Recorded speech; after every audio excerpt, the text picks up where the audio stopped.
Yeah.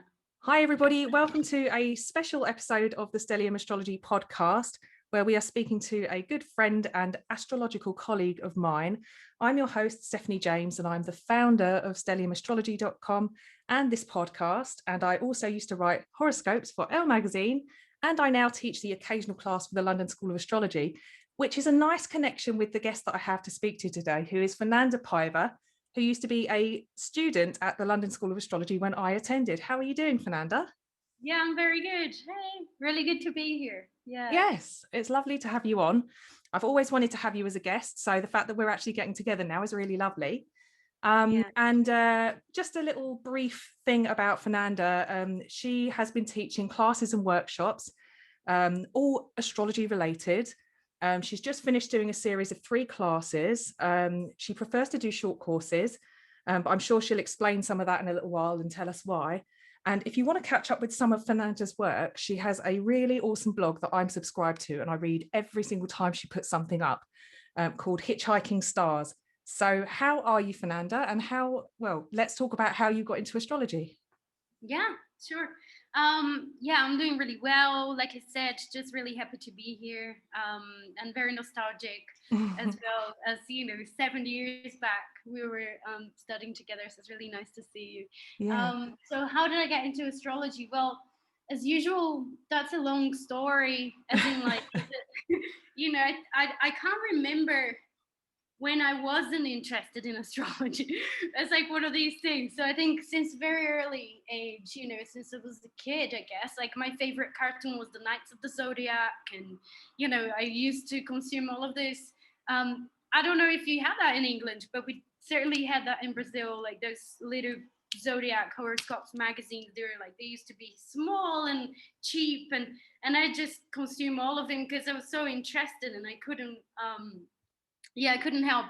I just didn't think that could be a profession. So I never thought about becoming a professional astrologer or anything like that. But I was really drawn to the symbolism and the, astrological knowledge and all of that. And on my early 20s, when I was studying history, I had a boyfriend whose mom was an astrologer. So she was a professional astrologer. And that was, very interesting. I was trying to be skeptical because I was, history student, and but I had this mother-in-law there for a while, and it was really nice. She did my chart, and I was really like baffled and really impressed. And I used to love like hanging out with her and having chats about astrology. But it was only on my Saturn return that I decided to take it seriously. So that was 2012 when I started going to the LSA when we met. So that's when I actually decided maybe there is something about it. Like I thought, I would have different career, be doing different things. And all I was doing was, studying astrology on the side. So then, when I became 28, it was like, okay, I might as well take it seriously. So yeah, so that was the best decision, really. I mean, yeah, no looking back. And you're currently in Brazil at the moment? Yeah, I'm currently in Brazil. So I've lived in the UK for almost 13 years. Wow. And I've been kind of back and forth, in the last 2 years between Brazil and England. So yeah, just trying to find out when is the best time to come back to England. So with the pandemic and everything that's going on. Yeah, I know. It's so weird. So you said that you were a history student, and that was your kind of specialist area before you got into astrology? Yeah, I guess so. That was my because I finished school and I had this thing like I had to go to university and what would I do? And, I chose to do history mainly for philosophical reasons, I guess. I mean, I wanted to be a teacher and I love teaching. It just, turns out that I wasn't meant to be a history teacher, but an astrology teacher. Yeah. But I chose history because I thought it would give me some precious answers. It's more like, what is all this about? Where are we going?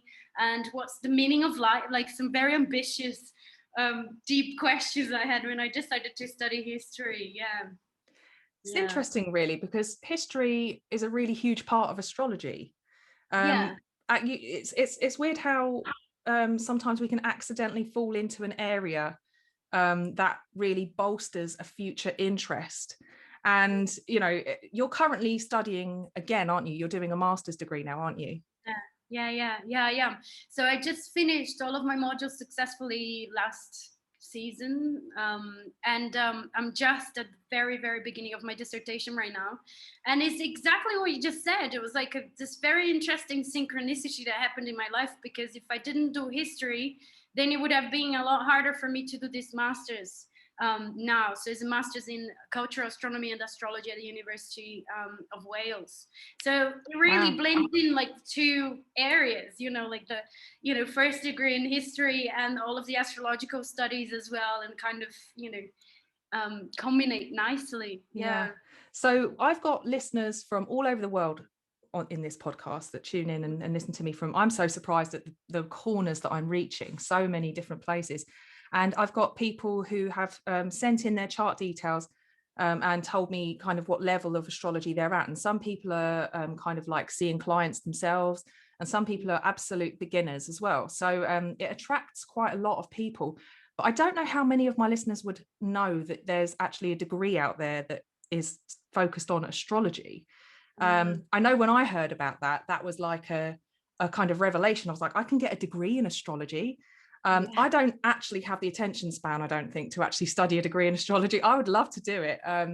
I think it's about timing for me. And it's so far at this point in my life, I've just not had, the timing's not been right. But I one day, if they still do that course, I would still love to study it. But I'm always asking you about this degree course anyway, but I would like you to explain a little bit about your dissertation, just to tell some of our listeners what it is that you're actually trying to search for answers for in this area. Yeah, sure.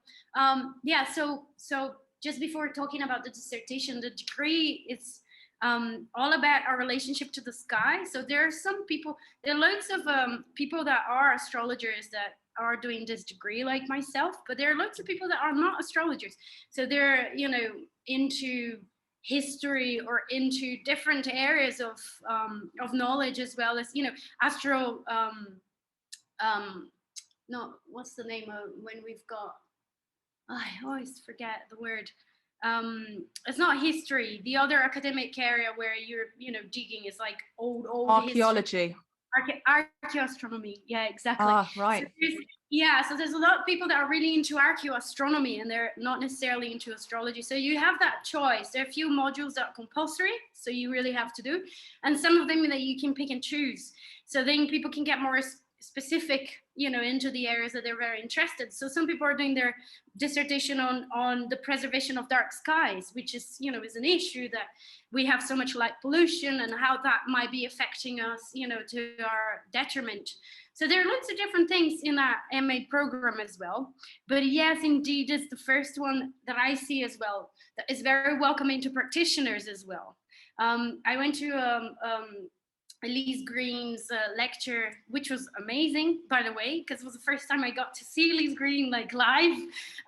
Anyway, she did this series of lectures on Jung, the last book that she just published on Jung and astrology and stuff, and she was saying that the University of Amsterdam, because I was very interested in this MA program they have there as well, which is on Western esotericism, and she was just saying how they're not welcoming of practitioners, and they make it very clear, like if you practice any of the esoteric, arts, be it astrology or tarot cards or whatever, you're not really welcome here. Wow. According to her.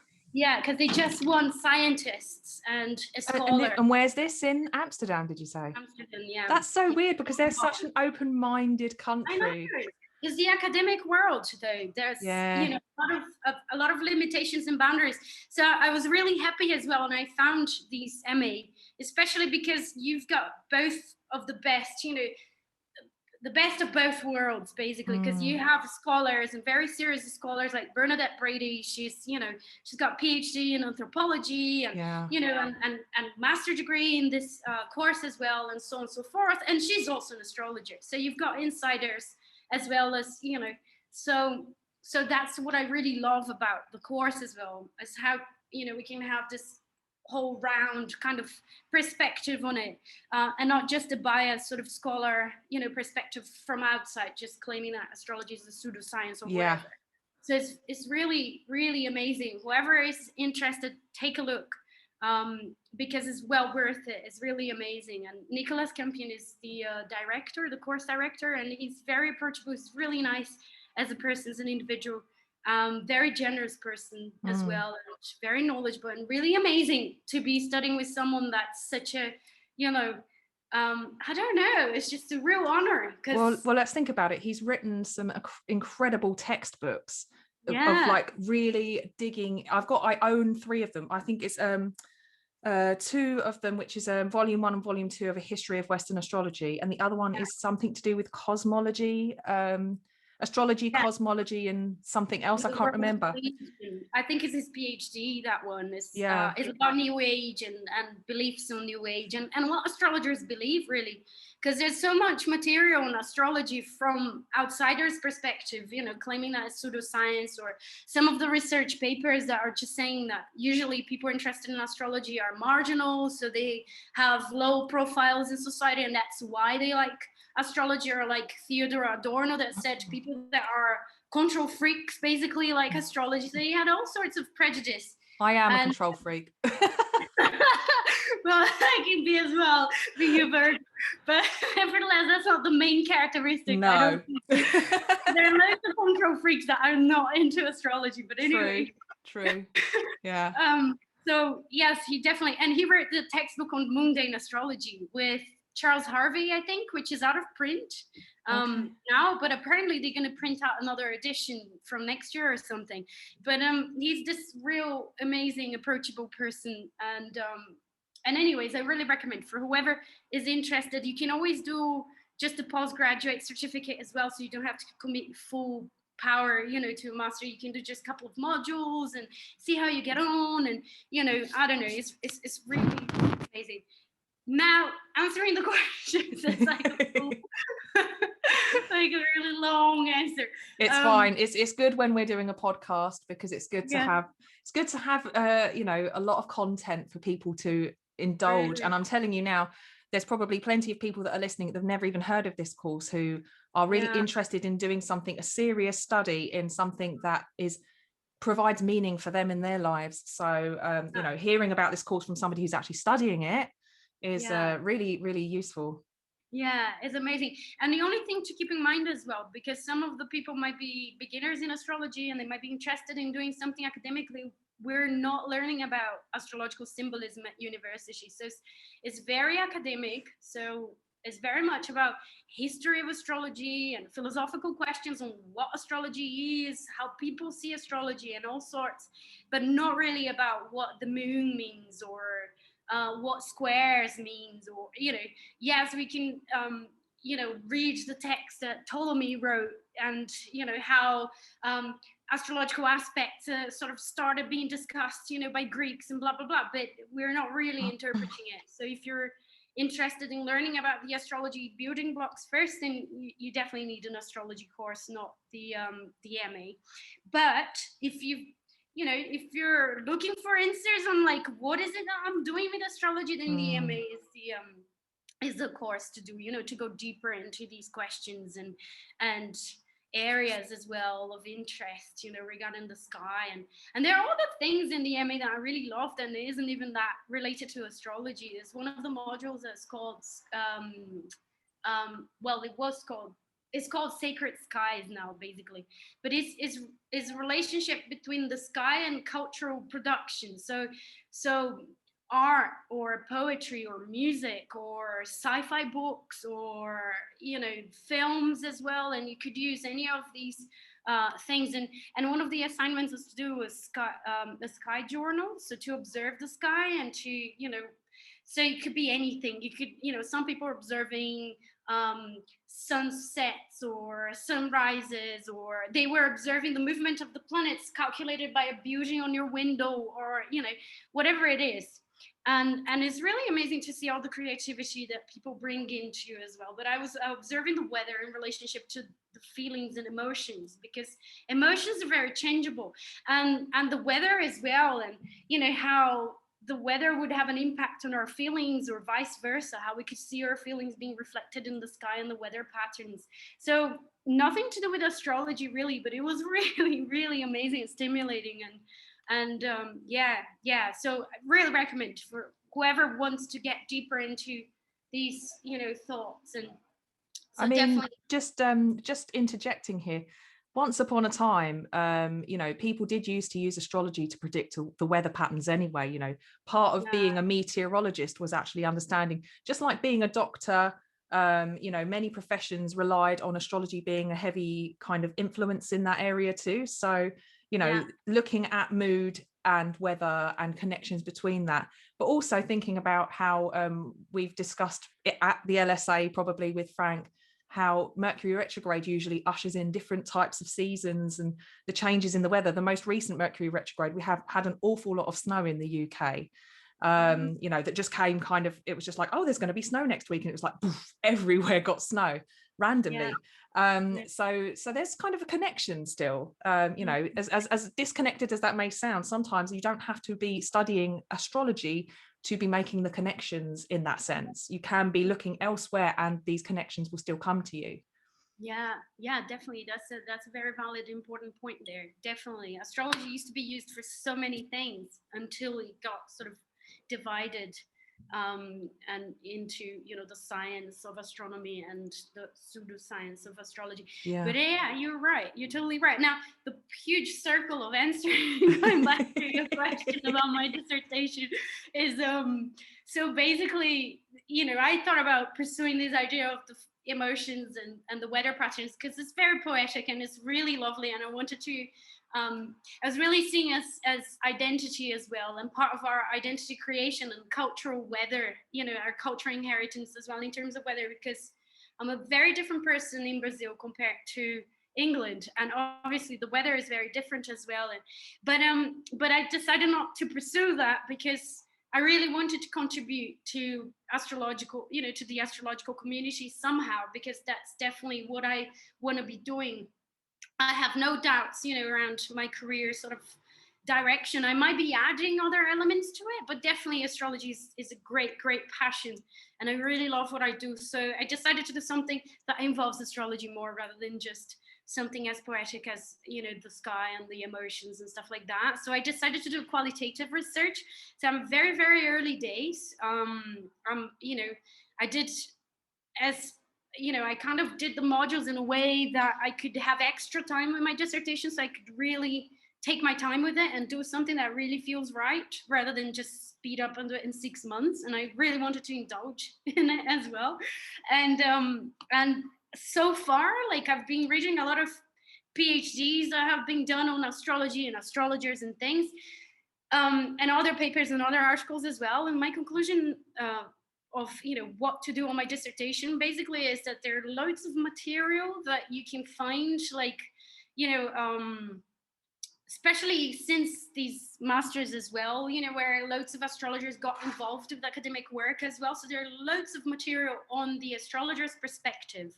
So trying to find out what astrologers are about, what astrologers believe in. So there's like a PhD on astrologers' belief regarding free will or destiny, and or even like Nicholas Campion's PhD as well, which was all about their belief systems and doing research in astrology conferences, and or how astrologers read charts as well, which is another very interesting article written by Darling Gilsberg. And she talks about this moment of the meeting, between the client and the astrologer, and what happens in this space that's created, and so on and so forth. But I haven't really read much on the client's perspective. So there's loads of papers, especially by non-astrologers, that are like trying to quantify belief in astrology. Now, quantify belief is something that's very difficult to do. Like, you can't quantify belief. There's loads of questions there, on the problematics around quantifying beliefs, because it's very complex and very subtle as well. But anyways, there's lots of papers on quantifying beliefs of people that read horoscopes. Now, people that read horoscopes on the newspapers is a specific cast of people. And not necessarily, I mean, some people might be professional astrologers and read the horoscopes on newspapers as well for fun, or for, you can get insights from it and you can enjoy yourself. Nicholas Campion himself is a big defender of the sun sign columns, and he says that, you can get a lot out of it.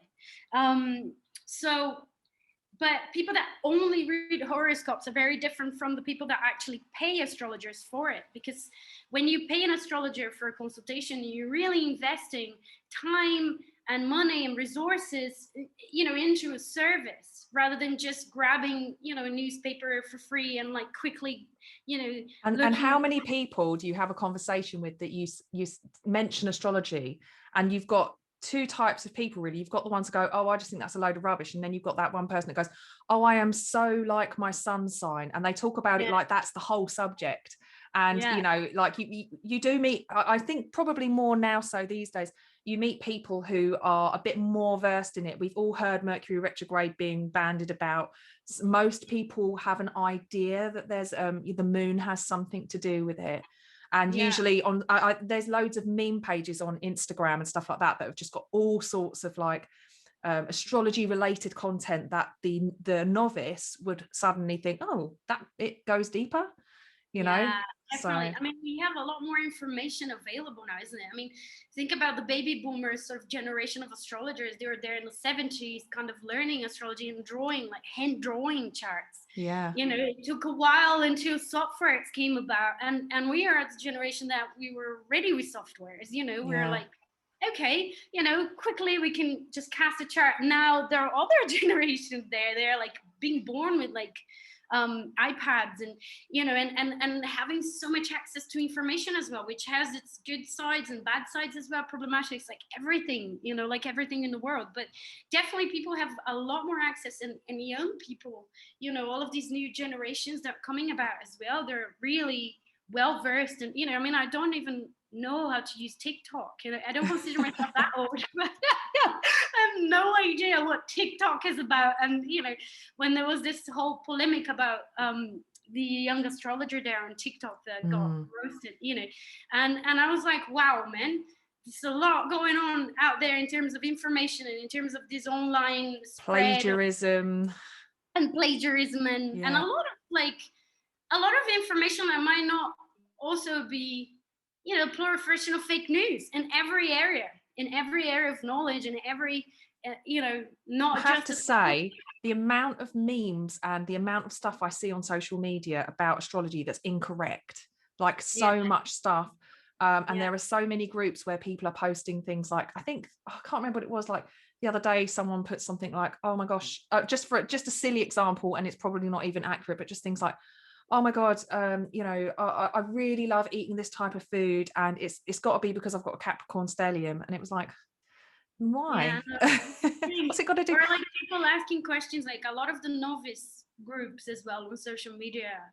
It's like, someone told me to steer away from moon in Scorpio. Why is that? And then you've got 126 comments, like, and you're just like, whoa, like, what are they talking about?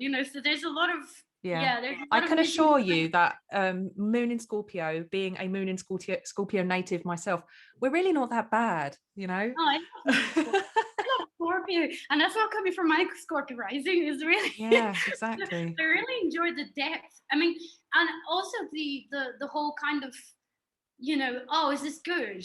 Oh, I heard this is bad, and the whole like good and bad sort of duality with astrology, which is very. But fair play, like people are reaching out and they're trying to learn, but there is a lot of information out there.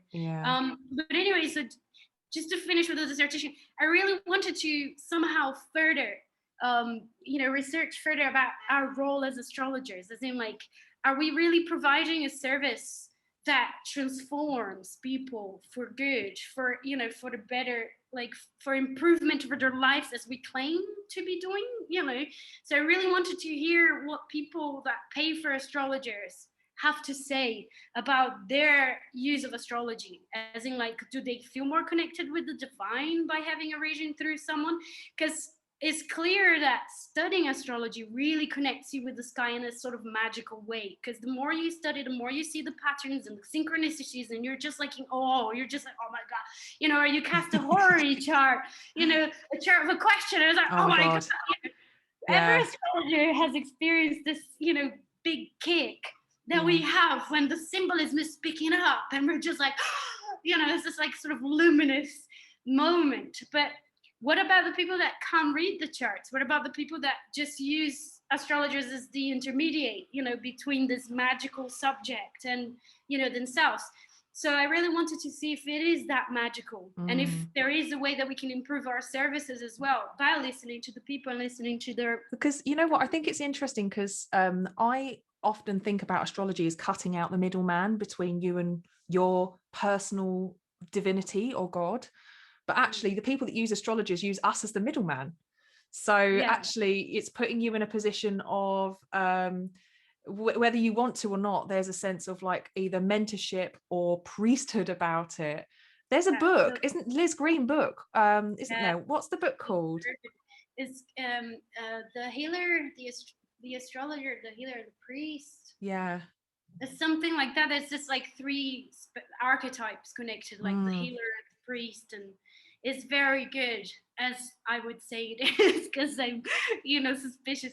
I mean, Liz Green's books and material really speaks to me, like really resonates with, I read things and it's just like, whoa. Every single book of hers that I've read, or the lectures that I've paid for and I've been, I've listened to as well, it's just...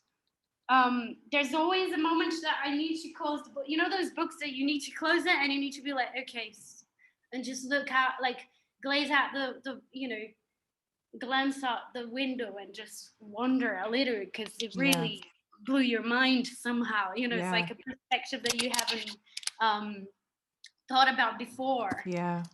So I have to say I have the same experience whenever I read Liz Green, and you did tell me about some lectures that I could get very cheap, and I completely haven't done that yet. The one from the Astrological Association. Let me get my charger because it's not working. 1 second. Okay, no problem. Yeah, the lectures at the Astrological Association, the recordings from like the 90s, late 80s. There's loads of really precious lectures there for you listeners as well, if you're interested. There are loads of recordings at the Astrological Association of Great Britain's website from past conferences, and there's loads of really amazing astrologers there. Harris Spartacus and so just to let the listeners know, the Astrological Association is a kind of an association for astrologers. It's the UK association, and I think membership is about £50 a year, isn't it? Something like that. Do you need to be a member to access those recordings? No, you don't. Oh, wow. Okay, so you can actually just go and buy them. Wow. To buy them, exactly. You just need to buy them, but they're very cheap. I think I bought, was it £5 maybe? Wow, that's very good value, especially for a Liz Green talk. And I was like, well chuffed. I was like, I can't believe I haven't found out that before. But there's also lecture by Gokulas. The Gokulans and the work they did. So there is an actual talk that they did, and that's like historical. I mean, I need to get that one. I haven't got that one yet. So the Gokulans, for the listeners, are kind of astrologer scientists who did research on planets. They basically cast charts for loads and loads of people that were kind of like the height of their profession, and they found that people who had like particularly sports, like Olympians maybe, or athletes that were really strong in their game, would have their Mars prominently placed within about 14 degrees of the midheaven, wouldn't they? To the eastern side of the midheaven, which is, if you're looking at the astrological chart, it's actually off to the left of the midheaven. And not just with sports and athletes, but also with scientists. I think that they found that there was a strong Saturn, didn't they? And I think with actors and politicians, it was Jupiter, wasn't it, actually? There's something about each planet placed in these specific zones that they called Gokulan zones, which is just before each angle.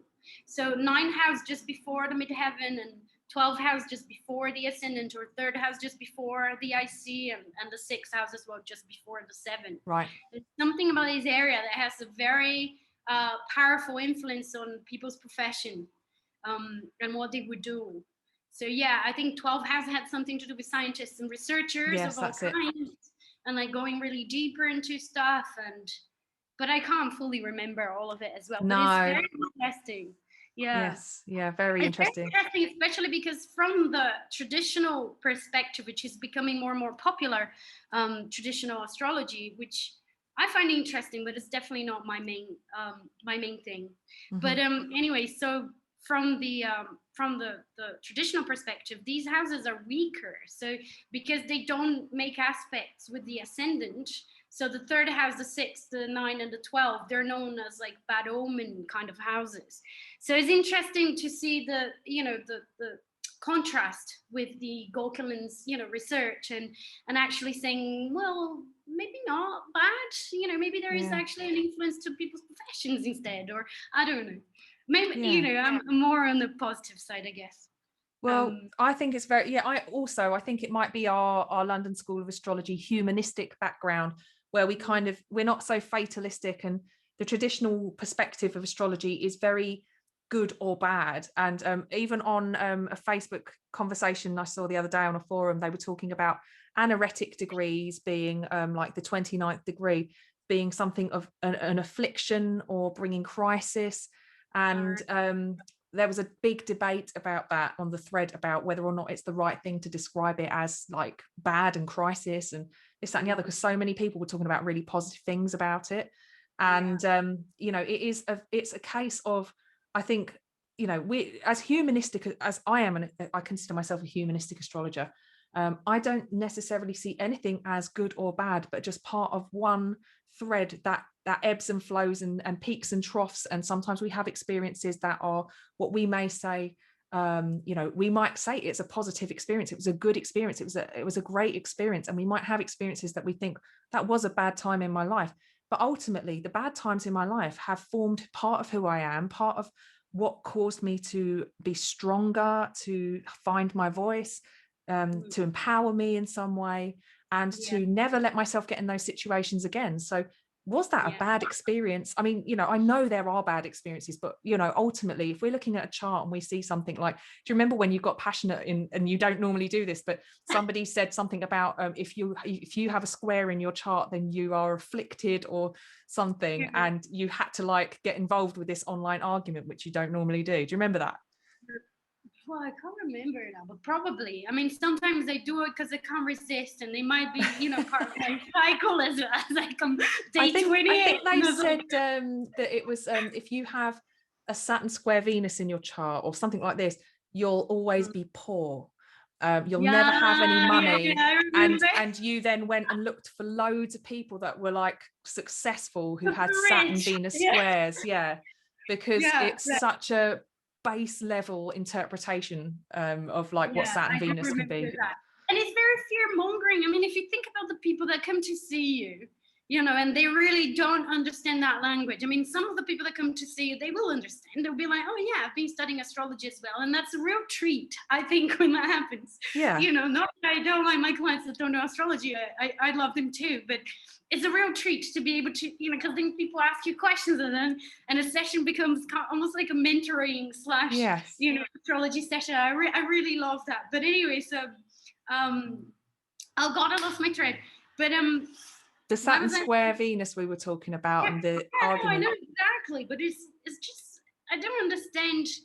Why would you say that to someone? It's exactly that. It's like some people don't understand the language, and then you say something like that, and they're gonna be, they're gonna look for Venus, Saturn in their chart, and if they find that there, they're just gonna be scarred. I mean, I love to see astrology, and I do consider myself a humanistic astrologer as well, definitely, like you just said. But I really see astrology as multidimensional. And the more I study, the more, and I had a huge leap on my practice and my understanding of astrology when I had a Neptune transit. So when Neptune was making an opposition to my Mercury, is when suddenly I couldn't read books anymore, and I couldn't get information in a Virgo, like traditional way as I used to. And I was just very confused, and I couldn't, remember things very well. I couldn't concentrate very well as well. But I had these symbolic lectures in my dreams, and, and that's when I had the leap of really seeing the chart as one thing, rather than just looking for bits and just kind of dismantling the chart. So you just see it as one thing, and suddenly the picture starts kind of communicating with you. And that's when I really started realizing the multi-dimensionality of astrology, but like on a feeling level, not just on an intellectual level. And for me, when I'm teaching and when I'm answering questions to people, or when I'm doing readings for people as well, like this is one of the things that I always make a point on, reinforcing and telling people, because I see that as a very important thing, that astrology has, which is Venus Saturn doesn't mean that you're going to be poor. There's no simplistic interpretation that will be able to, embrace every potential meaning, because what we're talking is about symbols. I was reading this very interesting article these days, and she kind of nailed it as a PhD thesis on the importance of the dialogue, with the divine and astrological consultations and blah, blah. And she's an astrologer herself, which is great. When you read an insider's thesis, it's really like, because someone that knows what they're talking about from the astrology kind of perspective as well. But anyway, she, God, I'm talking about so many things. I'm losing. I know, we're so scattered. It's totally fine. But there was something I really wanted to say about this. About the difference between translation and interpretation. It's like translating the chart is what we learn first. So when we're learning the very, very early years of our, astrological journey, we're learning how to translate. So Saturn to this and Scorpio to that, and the first house is this, the 12th house is that. But there is a moment which I just described with my Neptune transit to my Mercury, where we move on from translating it to interpreting it. And interpreting it brings the realm of Hermes here. It's not just about seeing the glyphs and like, oh yeah, this is the glyph of Saturn, which means this. And it's really getting into the realm of symbols, which is alive and charged with life and power and mystery. And we can't possibly describe a symbol. And, we can't stress all the potentials of a symbol in one, in one text or in one phrase or in one. So people should be really aware of that. It's like, sometimes Venus Saturn could be reflecting poverty, but could be reflecting poverty mentality. She could be reflecting so many things. Yeah, and it's with a square as well. It's like I've said with my listeners so many times, it's like that principle of the squeakiest wheel gets oiled first, because it makes a lot more noise than a trine would or a sextile. So you pay more attention to it. So if you do find yourself in a Venus Saturn situation where you do struggle with understanding your true worth, and you always take jobs that pay less than you should, it will get to a point where you think it will force you to question your own value at some point, and you will push through the challenges, that the restriction and the limitation that Saturn applies to Venus, the planet of your own personal worth and your own value system. So not just addressing what you value yourself as, but what is true value to you. And this is why a square, usually when people go squares are bad, are actually usually really promising in a chart, because they show growth, areas of real growth. And it does disappoint me when I see people talking about things and telling other people that they're bad, because it's not a bad thing to go through trials and challenges in order to grow, as long as you recognize the lesson. Yeah, no, totally. I think it was Donna Cunningham that wrote that, one of her books. I think it's the one about Pluto problems. And she does say that people get, she did say in that book that people get too distracted and they focus too much on the pain when they're going through Pluto. She was talking about Pluto in that book. So if you're going through a Pluto transit to your moon, to your Venus, to your whatever, and people tend to focus too much on the pain and how painful that period in your life is, and etc. She said the pain, and I loved her perspective, that the pain is just a kind of a side effect. It's a side effect of growth. So if you go to the gym and you're like, doing lifting, the little weights and whatever, and day after your arm's gonna be really achy. And that's because your muscles are expanding. So the idea is that we don't focus on the pain, it's like, yes, it's there. and it needs to be addressed. And sometimes there's so much stress in our lives, so we need to seek for help as well. We don't have to go through all of that alone. And you can find different therapies and different ways of, different tools that really speaks to you as well to help you throughout the process, which I think is one of the benefits of astrology as well. It's like knowing that during this time, so many times I've had clients come in to see me and they had a challenging Pluto transit, and one of the big reliefs for them, it's like, oh God, I'm not going crazy. Like there is something going on, and the relief of knowing that this is within the time frame as well. It wasn't just like, oh God, I don't recognize myself, and it's always going to be like that. It's like, no, it's not always going to be like that. So it's like a nice reminder of cycles within cycles, and that there are timings, and it's about adapting to these timings, and making the most of it, and taking the challenge and growing. I mean, children feels a great amount of pain when they want something and they are denied, so if they want to eat all the candies, they're going to be screaming and kicking, and in their perspective they're feeling a lot of pain. But we know that that's the best. They're not going to get their teeth all rotten and, bellyache and whatever. And I think this is a lot of the times what's happening with us in our lives as well. But obviously from an adult point of view, it's not about the candy, it's about relationship that didn't work out. And we're kicking and screaming and feeling awful. But, that was the best. Ultimately, that's what had to happen, for us to look within, to move forward, to change our address, or to whatever, to grow, as you were saying. So I find very difficult when people go on to the good and bad, and I think that happens in a lot of the different areas of knowledge, because I have a cousin who was a dentist, and we went for lunch once, and I was like, what? I was like, which one is bad, which one's good, which one's the best? Worse, it's like the floss or that little brush thing that you put between your teeth, and it's like, well, there's no good or bad, and there's no better or worse. I guess we're all guilty of it to an extent, aren't we?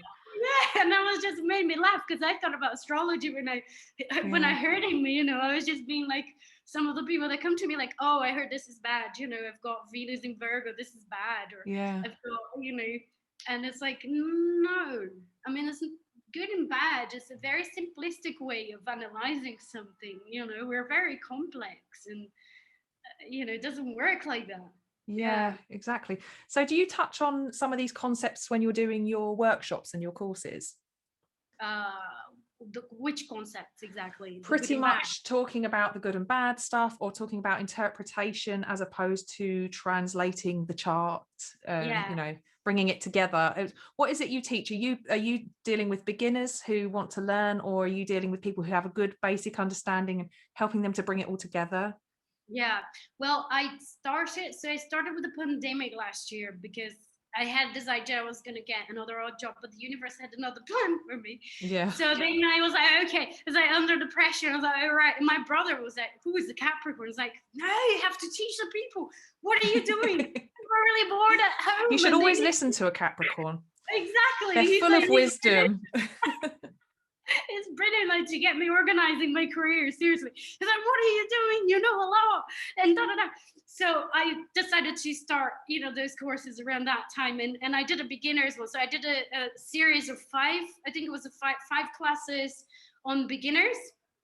And then I kind of created this little, like, one of them just emailed me and said that, like, I'm really happy with our little astro community. We kind of created a little astro community because they just kept on following me for the next few courses. So I did, but most of them were introductory, introductory courses. So they're definitely not advanced, very advanced practitioners. But the one-off talks, they're more directed to people that are not necessarily, they've got their basics already. Yeah. So I did a talk for the Astrological Association on the Handmaid's Tale, the astrology of the Handmaid's Tale. I did several talks as well for different groups and different, the Kepler's College last month as well, on finding themes in the horoscope, which is something that I'm very passionate and really touches the translation interpretation thing. And it really talks about this thing. It's like, there is a point when every astrologer usually goes through that there is a point when you actually see the chart and it speaks to you. You don't have to break it down. And I think that also happens with people that learn about tarot cards as well, because that happened to me with the tarot as well at certain points. It's like you're learning about the cards and you're learning about the symbolism, and you've got your book, you know, you're like, anyone wants a tarot reading and you want to practice, and you know, you got your books around you, and you're just constantly, okay, Six of Pentacles, and you're constantly checking, and there is a moment when you actually don't need to check anymore, and you're like, boom. And there's a moment when you just have to put the books down and you just have to rely on what you've collected. Yeah. And it speaks to you, and it speaks to you in different ways from the books as well. And you start realizing this as well. You're like, oh yeah, there's this other dimension to it. But the courses I did there were mostly introductory. So I had a very, very introductory one. Then I did an introductory series on prognostication. So we talked about secondary progressions, transits as well.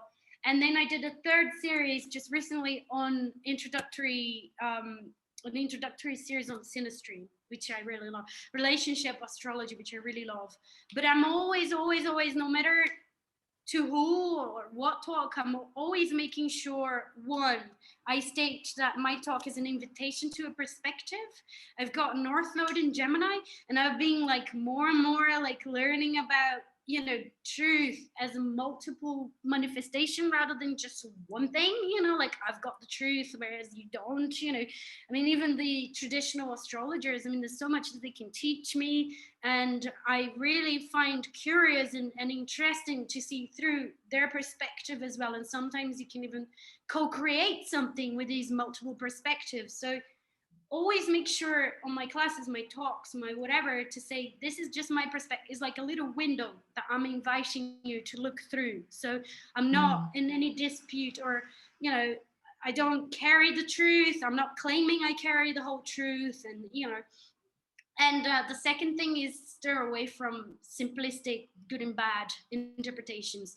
And also, if I think that's something Frank used to tell us at the LSA, is like, if something makes you scared, that's bad astrology. So if you end up in a website that you just feel really uneasy after, and you're just like, oh God, that's awful, you know, that's bad astrology, because that's not what astrology is meant to do as a service. It's not about people fear mongering and making people feel insecure about themselves. And, you know, it's really not about that. Yeah.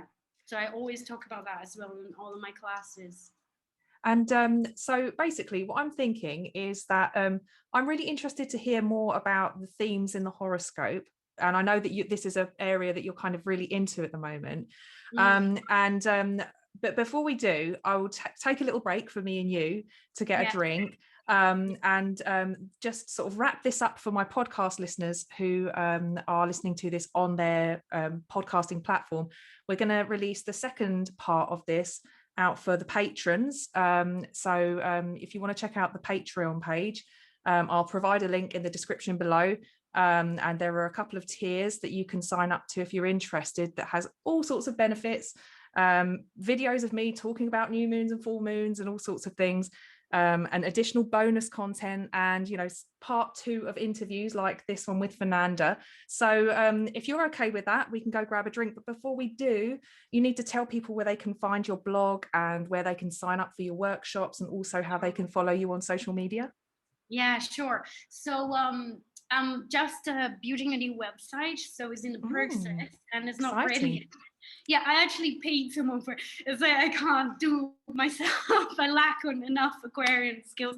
But anyway, so it's under construction. But for now, you can still reach me on www.hitchhikingstars.wordpress.com. And all of my social medias are under Hitchhiking Stars. So there's a Facebook page, Twitter account, Instagram account as well. And you can also email me on astrofern@gmail.com. So if you want to know anything about readings, classes, or whatever it is that you want to know, just email me. Yeah, I'll be happy to reply. Awesome. Brilliant. Okay. Well, people, I would urge you strongly to go and check out Fernanda's work. I love it whenever one of her new blog posts drops into my inbox. I immediately get on it. I just have to read it because everything she says resonates with me. And it's also really a lot of personal experience as well that you put in there. So it's like sharing a piece of who you are with everybody who's ready to take it on board and use it as part of their own self-development. So I appreciate you. I appreciate the work that you do. And we will get back together in just a few moments to talk about your themes in the horoscope. Cool. Nice. All right. I'll speak to you in a moment then. Take care. Sure.